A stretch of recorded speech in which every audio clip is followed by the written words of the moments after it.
So ayan mga kagrasa, meron tayong gawa ngayon. Ford Everest ito na 2005. So na-change oil na natin yan.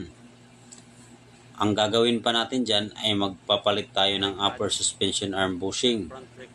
Pagkatapos, magpapalit rin tayo ng kanyang ball joint. And then, isasabay natin yung kanyang brake pads kasi nasilip natin medyo manipis na.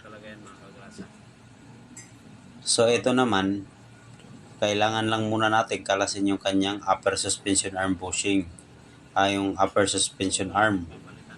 So dalawang tornilyo lang yan sa kanyang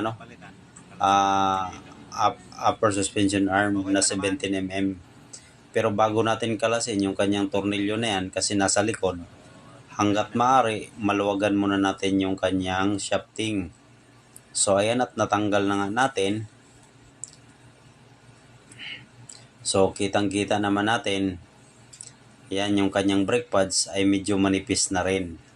Kaya sinabay na natin yan, at andito na rin pala yung ating mga parts. So 4 na piraso yung ating upper suspension arm bushing. Pagkatapos, ball joint, yan 2 piraso yan. 555 yung brand natin kasi made in Japan na yan. So ito namang ating brake pads ay Bendix kasi yun yung merong available na stock dito sa ating area na malapit. So ayan na mga kagrasa, at natapos na. Yun, bago na yung ating upper suspension arm bushing. Na-press na yan, napalitan na. Yung ating ball joint mamaya ay doon na natin yan papalitan kasi ditornilyo lang yan. So tayo na ang magpapalit niyan mga kagrasa.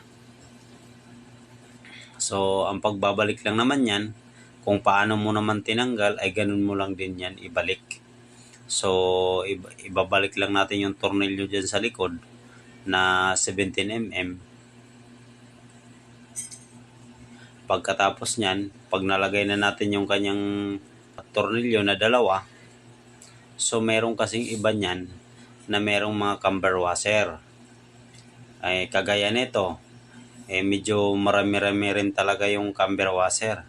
So ibig sabihin na malaki-laki rin talaga yung hinabol ng nag-a-align nito.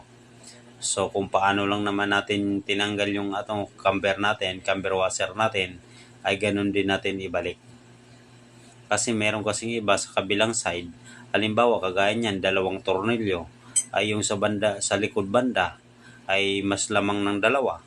Meron din sa harap banda lamang ng 1. So kailangan lang natin yan ibalik kung saan ang mas marami.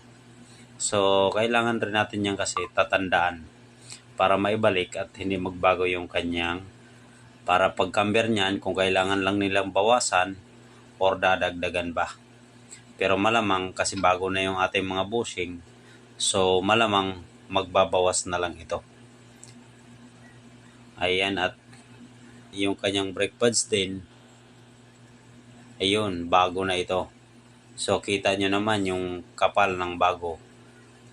So pati yung ating ball joint ay napalitan na rin natin yan. Bago na yan. So ito, pagka halimbawang mag-ano na tayo, hindi natin pwedeng basta lang higpitan yung ating upper suspension arm sa shafting. So kailangan muna natin jakan yan para pumantay ng konti. So ayan, at natapos na nga yung ating ginawa.